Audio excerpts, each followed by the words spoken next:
Thank you very much indeed, Peter. Wonderful to be back, as I said last evening. So indeed, I do come from Ireland. I come to the purple bit up at the top there, over to the right. I will be mentioning Munster down there at the bottom left, and part of my heart is in Connaught, right over in the west, next stop, America. But anyway, it's not a big country. Gosh, it's getting so dark, isn't it? Thank you very much. We are famous for a few things. We're famous for ships that sink on their maiden voyages, and the Titanic. And we're famous for footballers who sadly are brilliant but drink themselves to death. But we do have the wonderful Rory McIlroy, a hugely gifted golfer who just gets better all the time. And we do have my son, who is Jamie Dornan of 50 Shades fame. So I'm very proud of him. We also have beautiful golf courses. I'm going the wrong way. We do have beautiful golf courses, Royal County Down. We have lovely beaches. We have World Heritage sites like the Giant's Causeway. We have castles that really were built in very silly places. And we have beautiful views that I love. But today I'm here to talk about can pelvic floor damage be predicted and prevented. Now let's go back about 100 years and look at these two beautiful pieces of machinery. For a start, there is this beautiful woman sitting on this beautiful piece of machinery, and the beautiful piece of machinery is of course a Harley Davidson. Fast forward 100 years and we still have two beautiful pieces of machinery, and indeed there's been no design feature changes in either in 100 years. And I, like all men of my age, bought my first Harley Davidson about 6 months ago. So, what is the function of the pelvic floor? Let's just remind ourselves. It's an outlet valve, very like a Harley Davidson, for urine, feces, and babies. An inlet valve for conception, pleasure. Support to hold in the bowels now that Homo sapiens is erect. And to sit comfortably upon a Harley Davidson. And obviously women quite rightly are very modest about this pelvic floor and mostly keep it away from view, and that's very appropriate. In 1975 I started my career in obstetrics and gynecology, and I want you to remember that I started it in obstetrics and gynecology. The theology at that time was the medical model. That was the theology of maternity care throughout the UK and Ireland, and I'm sure in South Africa at that time. In other words, nature is dangerous and kills mothers and babies, and therefore needs doctors and midwives to try to do something about it. So as I say, when I started my career in obstetrics, I was told very simply that I had one job to do, and that was that babies are in there and you have to get them out.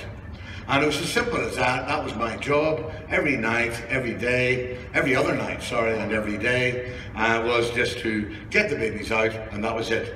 But that, of course, has consequences. And the consequences were that we left an awful trail of disaster behind us. Now, of course, I didn't, because I was perfect. So when I went to gynae clinics and I used to see this sort of thing, I used to think, gosh, weren't the previous lot of obstetricians very heavy-handed? What a mess they made of those pelvises. And really, weren't those midwives terrible to leave women like that? That was my serious consideration at that time. And of course that had consequences, because over the years we did do more cesarean sections. So very much so, towards the end of my career, it was time to sit back and rest on my laurels and say, job well done, move on, play more golf. But then just about that time, I was contacted by this organisation who I had never heard of, called IUGA. And there's this group of about 6,000 gynecologists throughout the world who actually spend their whole life cleaning up after us. And the bottom line is, I was asked to speak, and I was asked to speak on instrumental delivery should be abandoned in favour of cesarean section. It was completely against everything I believed in, because for 40 years I've been delivering babies vaginally, and mostly in my mind very successfully. But I made such a good, convincing argument for this case that I actually convinced myself. And therefore we moved on. At that stage, when I was taking part in the debate in Dublin, that is what I thought an oasis was. And I must admit that is still an oasis, but then there's also this oasis. And this oasis is a very, very real problem. And there is no doubt that we cause an awful lot of it, and our midwifery colleagues, especially in the UK, but I'll come back to that. In the risk factors, there's certainly Keelan's forceps are fairly heavily in there and more likely to be bilateral injuries, but forceps are right up there. There is no doubt that forceps aren't a good thing to use if you want to if you want to damage the pelvis. So as I say, oasis. In fact, ultrasound shows that 30% of women had occult incidents of oasis, and which is really almost ridiculous. And of course, in the UK, midwifery is now a career in voyeurism. You need no hands. If you get up in the morning and happen to stick your hand into the liquidizer, don't worry about it, just go to work, because you don't need your hands at work when you're a midwife in the UK. Because for the last 10 years, the midwifery recommendations of the Royal College of Midwives is that you take your hands off and you just watch the baby out, and there's no problem with an oasis, because hey, we'll turn on the light and get a spinal and we'll fix it all up for you and you'll be good as new and we'll never see you again. So that'll be fine, won't it? And so that is actually where we are in the UK at the moment. And indeed at the moment, believe it or not, in England, not in Wales, not in Scotland, not in Ireland, but in England, midwives aren't even taught how to do an episiotomy. Not even taught how to do an episiotomy. And in fact, if you ask midwives in any poll that's done by the academic midwives in the London area, you find that 70% of midwives, their greatest fear is having to do an episiotomy. So that's the situation we are in that stage. And in fact, the incidence of oasis in the UK has changed in 10 years and has increased threefold. Some people say it's 5 or 6-fold. There's one hospital, which has actually already been mentioned this morning, where the incidence is 17% of oasis. So that is in England alone, there are 40,000 new cases of women. That's as many people as watched Spurs the other night. 42,000 women every year having new oasis occurring to them. So in many ways that debate for me was a road to Damascus experience for me to realise that women had so many problems after we had been at them. Urinary incontinence, fecal incontinence, pelvic organ prolapse and sexual dysfunction. From the urinary incontinence point, certainly there's not an awful lot to be gained by doing a caesarean section. Yes, we could maybe reduce it 15%, but hey, incontinence seems to be a bit of an issue as we get older anyway. So I'm not going to claim that we should do caesareans, just rather to avoid urinary incontinence. Significant, yes, but urinary incontinence, is it always an unwelcome thing? Some find it totally embarrassing, some cope with it, some ignore it, some embrace it, some encourage it, some enjoy it. So get your head around it. Fecal incontinence. For vaginal delivery against caesarean section, not protective. But caesarean section against forceps delivery, highly significant protection. Pelvic organ prolapse, 12 years later, vaginal delivery 30%, caesarean section 5%. So we're down to forceps and we're down to avoiding fecal incontinence and avoiding pelvic organ prolapse. Significant, yes. What about sexual dysfunction? Well, I'm sure you've heard of Robbie Williams. Well, Robbie Williams, his wife had a baby, and that had consequences. And Robbie was on the Greg Norton show on television. And Graham Norton asked him, said, Robbie, I believe you were at the birth of the first child. And he said, I was. And he said, did you go down to the sharp end and have a look when the baby was coming out? And he said, I did. And he said, what did you think of it? And Robbie said, it was like watching my favourite pub going up in flames. So that is what Robbie thought of vaginal birth. So that had consequences, and so therefore more and more women were too posh to push or asked for a caesarean section. But I have to say that after the debate, myself, who proposed a pre-labour score, Don Wilson from New Zealand, a Scotsman who has a huge 20 years of data on pelvic floor damage, Bob Freeman from Plymouth, who is president of IUGA, And Ian Milsom, who's another Scotsman living in Sweden, who's got 15 years of data with Sweep Up, came up with a score that I suggested the score, and then we've all been working on it together since, and it's called Your Choice. And it takes into account antenatally, urinary incontinence before pregnancy, race and ethnicity, childbearing started at what age, height of the mother, BMI, inheritance, the number of children you were thinking of having, and the estimated fetal weight. So taking all those together and looking at all the data, we have been able to, we're getting there anyway, and I'm going to show you that later on, to come up with a score before pregnancy to reassure women who are stupidly asking for a cesarean because they are scared of damaging their pelvis, and we want to be able to reassure them that they're not going to, but also telling some women, hey, maybe you'd be better to consider an alternative route, or as we call it in Belfast, being rerouted.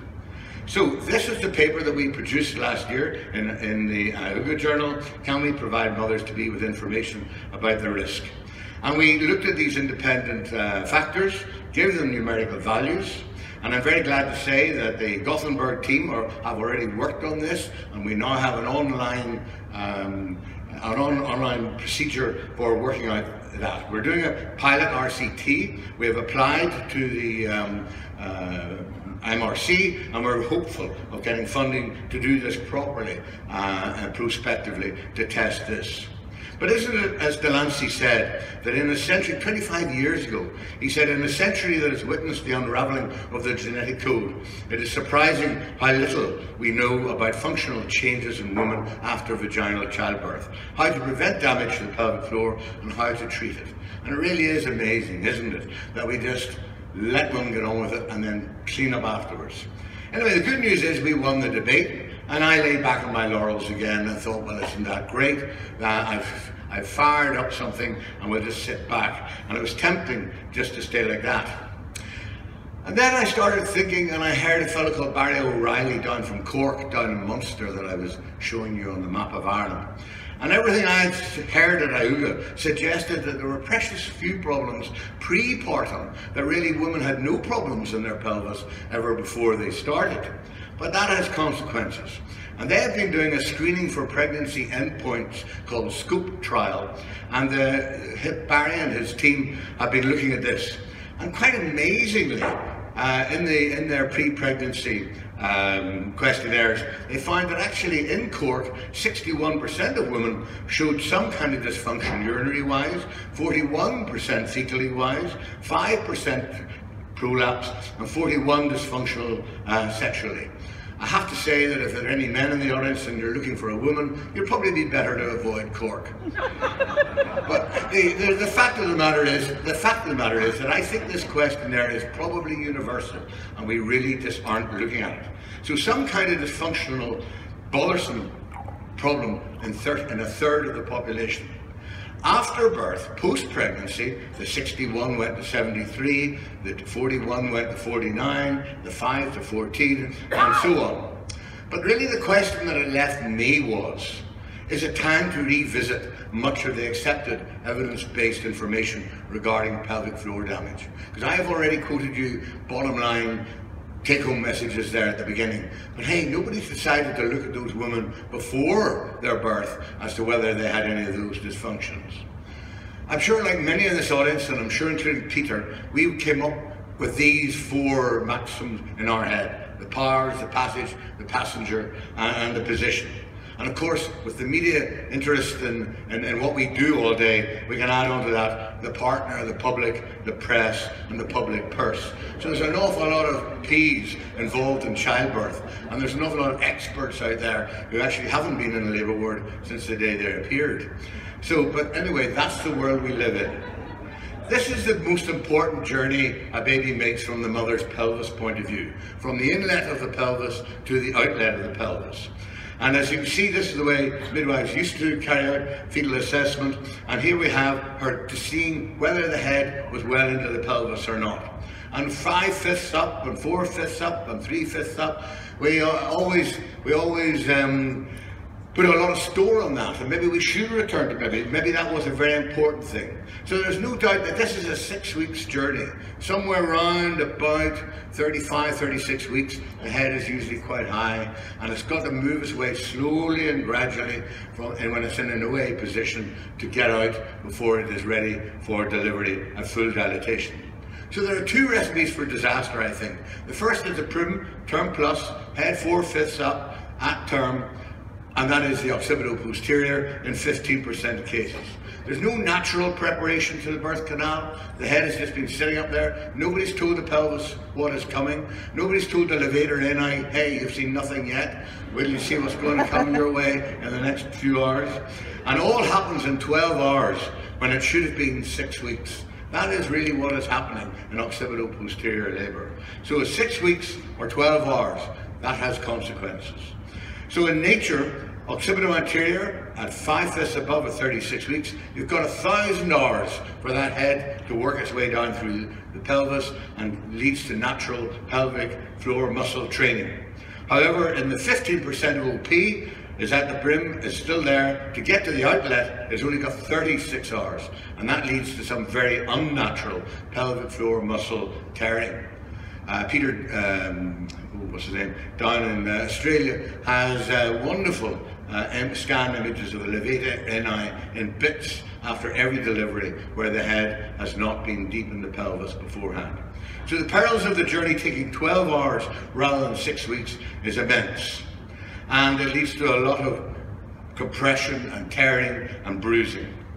The second recipe for disaster, I think, is in VBAC, where the mother was in advanced labour prior to the cesarean. So the mother has had a good labour the first time, but we have bailed her out at somewhere between 7 centimetres and fully dilated. So the head arrives too quickly in her second labour, and the bottom line is that she is a parous labour, almost precipitous, but she's got a prima gravida perineum. So the head is arriving down in that perineum with very little notice, and that's it. A parous first stage and a parous second stage, and that brings its consequences. And so the perineum can be very badly damaged in those particular situations because time hasn't been there to get the head down nice and slowly.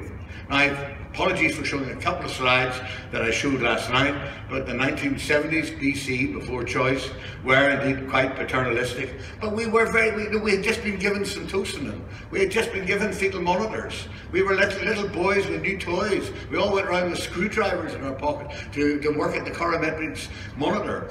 And I have to say, with the best intentions in the world, back in the 70s, we induced everybody. There were 3 years in the 1970s when there was 90% induction of labour throughout the UK. Nobody knew the dates, prostaglandins hadn't been invented, but we had syntocinon. And we amazingly had a caesarean section rate of 8%. So don't let everybody tell you induction equals that. But it was at a price. It was at a huge price. Because women were in labour a long time, and it got a lot of backs up. And really, we've been cleaning up after that. We've been cleaning up that. We came through like the cavalry, and we've been cleaning up after it ever since, to be really honest with you. Because that is really when the proverbial hit the proverbial for obstetrics, and that was it. That was consequences where that we got a maternalistic approach to it. The midwives wanted much more power, and that really was just as bad. And women were left floundering in the water, in the water pool that was coming along. But women's choice had been born, and I've already told you that joke last night. And indeed, women eventually started to tell us that they were the kingpins. And really, the politics of maternity started in the mid-80s to the late 80s. So the theology of the time became the midwifery model. And there are many political reasons why that happened, but the theology changed in the UK. I think I hear rumours that it's even changing here a little bit, but the whole theology for everybody that you met in Westminster and all the corridors was nature is natural. And that's really what we are fighting against, if you like, ever since. And I have to say, our college, to a greater or lesser extent, kept its hands in its pockets and its mouth closed while that theology was changing. Changing childbirth was a great game changer, and it suggested choice, control, and continuity of care, and that should inform the development of services. And that is really what happened in the 1990s. And I have to say that in the 2000s, Everybody seems to have a say in how childbirth should be, rather than the people in this room. So what have we seen since changing childbirth? Well, we've seen more breastfeeding, more reflexology, more aromatherapy, more standalone units opening, more standalone closing, and more happy midwives. Maybe not. We've seen more cesarean sections, more assisted deliveries, more epidurals, more postpartum hemorrhage, a huge increase in OASIS, more litigation, more cost, more parent dissatisfaction. So has changing childbirth been good? Well, these are what the midwives look like now. Not very happy. So these are the statistics, even if you don't believe me. In 1990, the cesarean section rate in England and Wales was 14%, 2014, 26%. No change in assisted delivery. Induction has nearly doubled in that since changing childbirth. Episiotomy has gone from 43% to 4%, and I think we should think about that. OASIS has gone up to at least 5% when it was less than 1%. I appreciate there may have been a lot that was undiagnosed and unheralded, but I think it has gone ridiculous. Our neonatal colleagues are doing a lot better. They're saving a lot more babies. But stillbirth is still forever the elephant in the room, and nobody's trying to really address that. So Jim's verdict on changing childbirth is more woman-centered, yes, except the woman is the midwife. More providing choice, yes, as long as it's what the midwife recommended. Continuity of care, if only. Control, yes, by the midwife. 60% of women say they do not feel in control. Ladies and gentlemen, colleagues, our world is changing. Women are changing, the law is changing, the cost of the NHS is changing. We need to change. Women are changing indeed how they think. They are changing how they spend their time. They're increasingly perennially aware. There is no doubt that women are much more aware. And you can blame one of your own for that, because it was Lewis Latimer that invented the electric light bulb. And if it hadn't been for the electric light bulb, we wouldn't even know what was going on down there. And this is really what has really happened, because more people are more interested in their perineum, more interested in their lives. The vagina is used twice in its life maybe for having a baby. The rest of the time it's used for something entirely different. The law is changing. Just this year, our Supreme Court in Britain came out with a major judgment. And they said that we are concerned not only with the risk to the baby, but also to the mother. The Bolam test that some of you will have heard of is inapposite. And the mother's own values and her choices must be respected.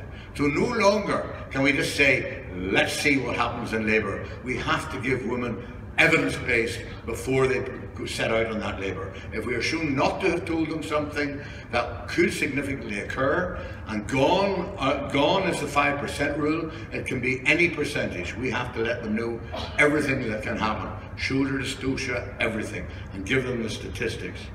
And the consequences are that we acteurs and actresses must start to give evidence-based information before birth, and not as an expert witness in the High Court 10 years later. The cost of the NHS is changing. 75,000 rand per maternity in the UK. A quarter of the NHS budget goes on the medical legal, and half of it goes to the plaintiff and half goes to lawyers. And so wait for it, that's 8,750 rand. Every maternity in Britain is just for medical legal costs. Never mind the gynae repairs, and that doesn't even count that. So, as I say, we need to change as well. The theology of the time still is the midwifery model. Hands-free midwifery is what we have got at the moment in the UK. Our college is working hard, very hard. Bob Freeman and the president, Dave Richmond, have been working for months now to get the midwives to see sense and get hands back onto the head to protect the perineum at delivery. But I promise you, it's a very, very difficult fight. And statistics and evidence-based medicine seems to be irrelevant to the argument. As I said, I started my career in obstetrics and gynecology. That had consequences. I'll be honest with you, as an obstetrician and as a midwife, I saw the birth canal as something to push aside, to get the baby out, that's what the vagina was. The obstetrician and the midwife, this was a vagina. then this was what we used to get it out of the way, to get that baby out. My career, I feel, should have started in gynecology, because if I had started in gynecology, I would have seen the vagina as this, as an intricately, beautifully formatted organ that took 2.5 million years to get it right, and I would have been a little bit more respectful of it, and I think midwives would be more respectful of it if they too started their careers in gynecology and didn't just do obstetrics. Because at the end of the day, ladies and gentlemen, there only are 4 types of delivery: an easy vertex delivery, a difficult vertex delivery, an emergency cesarean, and an elective cesarean. And a mother can only be sure of one type before she embarks on the birthing process without evidence-based information, and that is an elective cesarean section. The question I was asked today was, can pelvic floor damage be predicted and prevented? And yes, we do have an online calculator now, and it is up and ready for use, but we're going to do a randomized controlled trial. But let's just look at the top one there, where the mother is 28, no previous prima gravida, and she has a family history of vaginal organ prolapse. She is, maternal height is 170, her pre-pregnancy weight is 65, estimated head circumference of the fetus is 34, estimated weight of the baby is 3.5, her planned route of delivery is vaginal. And the next one is exactly the same, but the planned route of the delivery is cesarean. So if you look at the top one is the vaginal, the bottom one is the cesarean, and it's quite easy to turn around and say what are the risks of urinary incontinence, fecal incontinence, pelvic organ prolapse if you're going to go one route or the other. So this will be not black and white information, but it'll be useful information, hopefully, to give to mothers to reassure them in the vast majority of cases that all is well. So as I say, there are consequences. I think maybe in the way forward, if I had to spend my life again in obstetrics, in a career in obstetrics, I would say stop, do a cesarean. If your choice said, listen, you really have got a major chance of damaging your pelvis. And I personally, if I had a relative whose head was high and free at term plus, I would just have a cesarean. I really, really would. I think it damages pelvises permanently and for a long time, and I think there's a lot of evidence that that is correct. I would recommend VBAC when I'd be very careful with VBAC when the first cesarean was in advanced labour, and therefore second time round the mother will present like a multip, but her perineum is still a prima gravida one. And the traditional route for the rest. Oasis, should it ever occur? I don't know. This is a woman I worked with for 20 years, Sister Breda Farrell in the labour ward in the Royal Maternity. A wonderful woman. I was telling her recently that I was coming to speak here, and she said, Jim, I have an episiotomy rate of 5% in prima gravidas. If I ever caused even one oasis, I'd retire. Imagine that. And yet we have people who are, oh, I had an oasis, I threw away 3. I was with a midwife one night, and she had 3 cases of oasis the night before when she had been on. And she had no problem with that. Absolutely didn't see it as a problem at all, because she is not a gynecologist, and she doesn't see women in the gynae clinic 10, 20, 30 years later. So yes, it can be avoided. I think we do have to seriously look at pelvic floor muscle training in those who are likely to have damage to their pelvis. I think, certainly in Africa, I think you could teach us an awful lot about preparation of the vagina prior to birth, but we could talk about that afterwards. And cesarean sections for all, no, I'm not saying that, but for the correct ones, and vaginal routes for everybody else. So can it be predicted? Can it be prevented? Yes. Thank you very much.